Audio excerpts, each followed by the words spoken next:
Fast में देखेंगे हम लोग एक बार। प्रकाश क्या है? प्रकाश वह भौतिक ऊर्जा है जो हमारे दृष्टि ज्ञान को जागृत करता है। प्रकाश वह भौतिक ऊर्जा है जो हमारे दृष्टि ज्ञान को जागृत करता है, और हम प्रकाश की सहायता से किसी भी वस्तु को देख पाते हैं। जैसे हमें यहाँ पे कुछ भी दिख रहा है तो हम कहेंगे कि हाँ, यह वस्तु क्यों दिख रही है? तो प्रकाश के कारण दिख रही है। इसी प्रकार प्रकाश जिन वस्तुओं से उत्पन्न हो रहा है, अगर हम कहें कि यह टार्च है और टार्च से यहाँ से प्रकाश निकल रहा है तो यह प्रकाश स्रोत हुआ। लालटेन है, लालटेन से प्रकाश निकल रहा है तो प्रकाश स्रोत हुआ। यानी प्रकाश जिस स्थान से या जिस वस्तु से उत्पन्न होता है उसे हम प्रकाश स्रोत कहते हैं। अब प्रकाश स्रोत दो प्रकार के होते हैं। कौन कौन से? तो पहला होता है, उन दो प्रकार में पहला होता है दीप्त। दीप्त कौन होता है?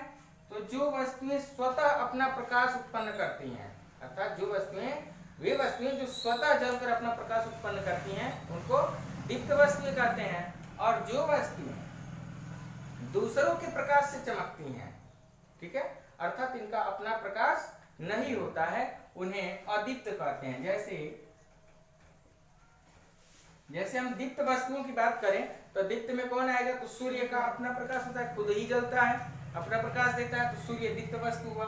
चंद्रमा क्या है? तो चंद्रमा सूर्य के प्रकाश से चमकता है, इसलिए हम कहेंगे कि चंद्रमा अदीप्त हुआ। लालटेन है तो लालटेन खुद ही जलती है तो अदीप्त हुई। विद्युत बल्ब है, खुद ही जल के प्रकाश देता है, दीप्त हुआ। मोमबत्ती खुद ही जलती है, दीप्त वस्तु हुई।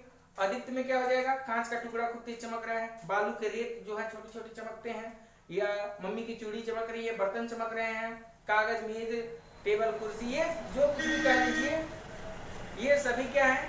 तो अदीप्त होंगे। यानी जो दूसरों के प्रकाश से चमकते हैं, जो दूसरों के प्रकाश से चमकते हैं उनको अदीप्त कहते हैं, तथा जो अपना प्रकाश रखते हैं यानी जो स्वयं जलकर प्रकाश उत्पन्न करते हैं उनको दीप्त वस्तु कहते हैं। इसके बाद से हम लोग प्रकाश के गुण के बारे में अध्ययन किए थे।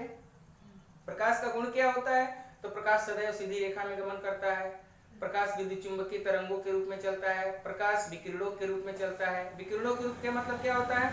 तो प्रकाश के संचरण के लिए, प्रकाश की चलने की प्रक्रिया संचरण कहलाती है, और प्रकाश के संचरण के लिए किसी माध्यम की आवश्यकता नहीं होती है, जिसे हम विकिरण कहते हैं। और प्रकाश की निर्वात में चाल कितनी होती है? तो वो होती है 3×10⁸ मीटर पर सेकेंड, ठीक है, 3×10⁸ मीटर पर सेकेंड, ठीक है।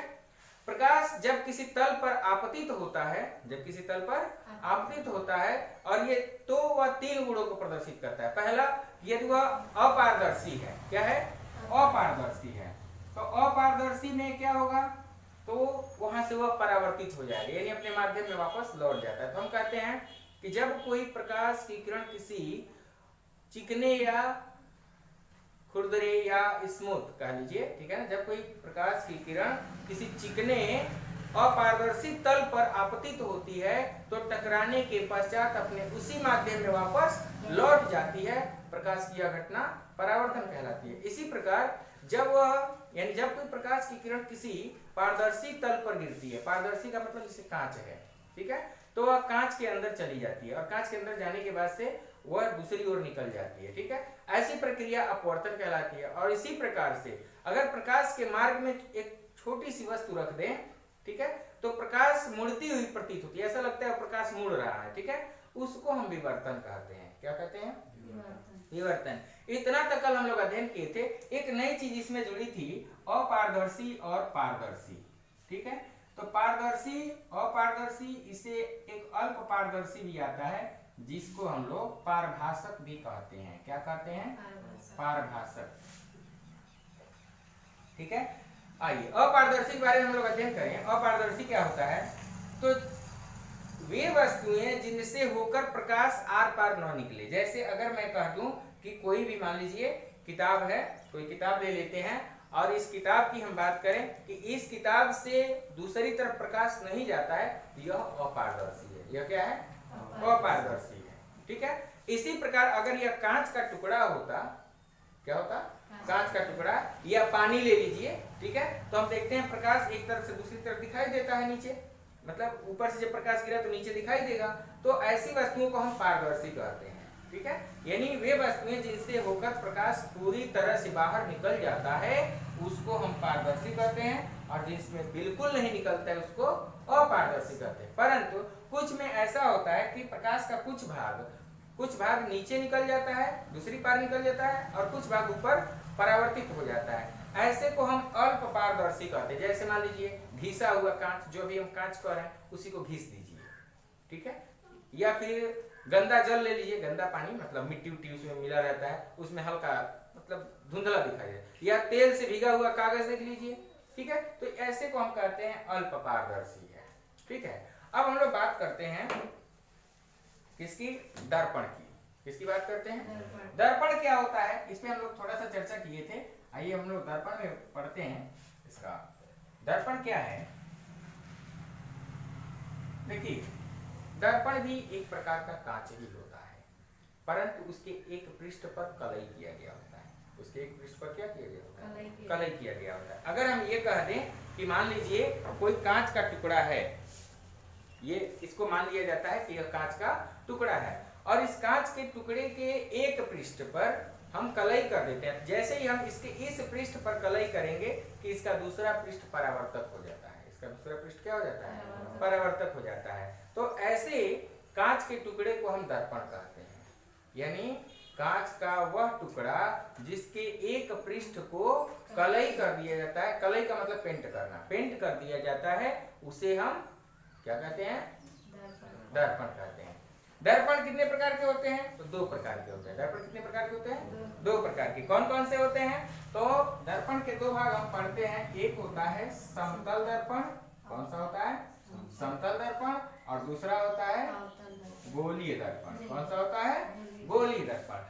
तो समतल दर्पण क्या होता है, तो ऐसा कांच का टुकड़ा जिसका परावर्तक पृष्ठ समतल हो। परावर्तक पृष्ठ कैसा हो, समतल हो, ठीक है। जिसे हम लोग घरों में आईना प्रयोग करते हैं, दर्पण चेहरा देखने के लिए जो काम आता है, वह कौन सा दर्पण होता है, समतल दर्पण होता है, ठीक है।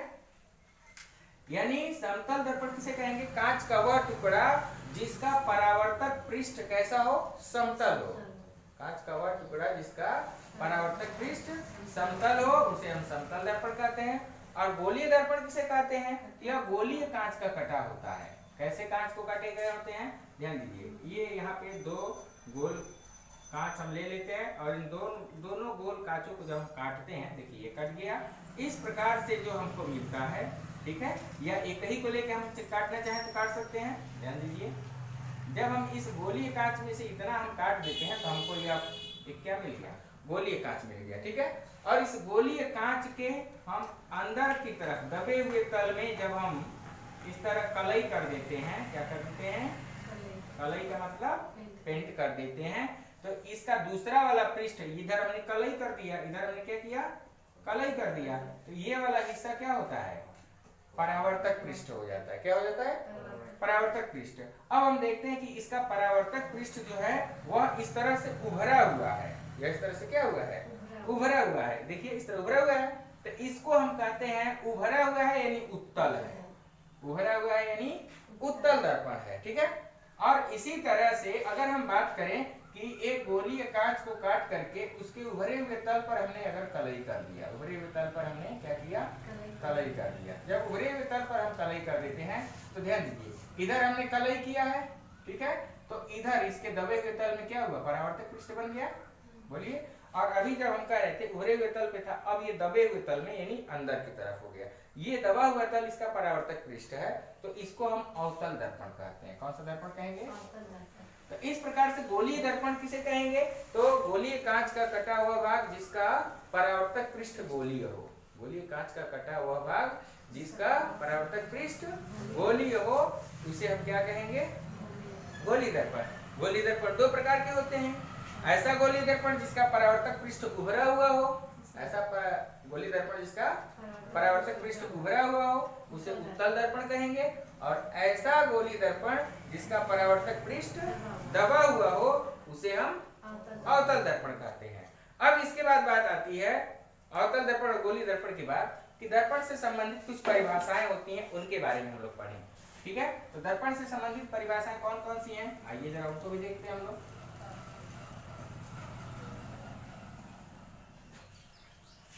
देखिए, अगर हम ये कहें कि यह हमारा एक दर्पण है, कौन सा दर्पण है, तो देखिए कौन सा दर्पण हम लोग बना रहे हैं, ये अवतल अवतल दर्पण। क्यों अवतल दर्पण है? क्योंकि हमने इसके उभरे हुए भाग पर क्या किया, कलई कर दिया, पेंट कर दिया है, ठीक है। और इसके दबे हुए तल में हमने परावर्तक पृष्ठ बनाया है, ठीक है। इसका यानी ऐसा दर्पण जिसका दबा हुआ तल परावर्तक पृष्ठ हो, उसे हम क्या कहेंगे, अवतल दर्पण कहेंगे। अब जरा ध्यान दीजिए, इस अवतल दर्पण के इस परावर्तक पृष्ठ के, ये परावर्तक पृष्ठ है, परावर्तक पृष्ठ के मध्य बिंदु को ध्रुव कहते हैं। क्या कहते हैं? ध्रुव कहते हैं, ठीक है। और इसे किससे दिखाते हैं? तो P से दिखाते हैं, ठीक है।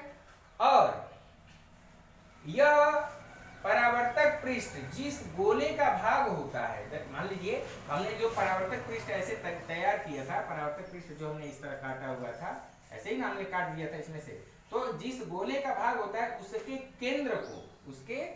केंद्र को वक्रता केंद्र कहते हैं। इसका भी जहां से हमने खींचा होगा वहां से इसका कोई न कोई केंद्र होगा, यहाँ पे हम मान लेते हैं इसका क्या है, केंद्र है, ठीक है। ये किसका केंद्र है? गोले का। अब इस गोले के केंद्र C को ही हम दर्पण का वक्रता केंद्र कहते हैं। क्या कहते हैं? वक्रता केंद्र। तो वक्रता केंद्र की परिभाषा क्या देंगे, ध्रुव की परिभाषा क्या देंगे?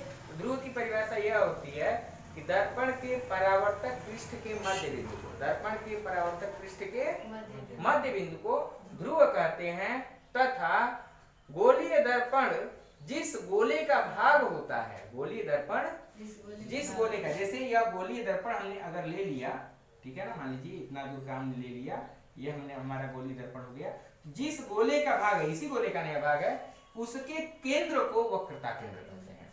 तो गोलीय दर्पण जिस गोले का भाग है उसके केंद्र को वक्रता केंद्र कहते हैं, तथा वक्रता केंद्र और ध्रुव को मिलाने वाली रेखा, वक्रता केंद्र और ध्रुव को मिलाने वाली सीधी रेखा, ठीक है ना, क्या कहलाती है? मुख्य अक्ष कहलाती है। क्या कहलाती है? मुख्य अक्ष। इसे ही हम लोग क्या कहते हैं? मुख्य अक्ष कहते हैं, ठीक है। यानी वक्रता केंद्र और ध्रुव को मिलाने वाली रेखा मुख्य अक्ष कहलाती है। अब बात आती है ध्रुव और वक्रता केंद्र के बीच की दूरी को, ध्रुव और वक्रता केंद्र के बीच की दूरी को वक्रता त्रिज्या कहते हैं। क्या कहते हैं? वक्रता त्रिज्या। वक्रता त्रिज्या किसे कहते हैं? तो इसकी दो परिभाषा हम लोग देते हैं। पहला ये कि ध्रुव और वक्रता केंद्र के बीच की दूरी को वक्रता त्रिज्या कहते हैं। दूसरी परिभाषा यह होती है कि गोलीय दर्पण जिस गोले का भाग है, गोलीय दर्पण जिस गोले का भाग है उसकी त्रिज्या को वक्रता त्रिज्या कहते हैं। तो यह आसान लगता है बच्चों को याद करना, क्योंकि इस पर दो परिभाषाएं हो जाती हैं। पहला ये कि गोलीय दर्पण जिस गोले का भाग है उसके केंद्र को वक्रता केंद्र कहते हैं, और दूसरा यह कि गोलीय दर्पण जिस गोले का भाग है उसकी त्रिज्या को वक्रता त्रिज्या कहते हैं, ठीक है। अब इसके बाद बात आती है कि मुख्य अक्ष के समांतर, ये मुख्य अक्ष है, मुख्य अक्ष है, मुख्य अक्ष के समांतर जाने वाली किरण दर्पण से टकराने के बाद अपने जिस बिंदु से होकर गुजरती है, दर्पण से होकर जाने वाली किरण दर्पण से टकराने के बाद मुख्य अक्ष को जिस बिंदु पर काटती है, मुख्य अक्ष के जिस बिंदु से होकर गुजरती है, उस बिंदु को मुख्य फोकस कहते हैं, ठीक है। उसे क्या कहते हैं? मुख्य फोकस। और यह फोकस बिंदु जिस तल पर स्थित होता है, यह फोकस बिंदु जिस तल पर स्थित होता है उसे हम फोकस तल कहते हैं। उसे क्या कहते हैं? फोकस तल कहते हैं। इसके साथ साथ फोकस और ध्रुव के बीच की दूरी को फोकस दूरी कहते हैं। फोकस और ध्रुव के बीच की दूरी को क्या कहते हैं? फोकस दूरी कहते हैं। और गणनाओं से हम लोग जब प्रूफ करेंगे आगे तो हम लोग को पता चलता है कि वक्रता त्रिज्या बराबर होता है 2 गुणे फोकस दूरी, 2 गुणे फोकस दूरी। फोकस दूरी को यहाँ से दिखाया जाता है, ठीक है।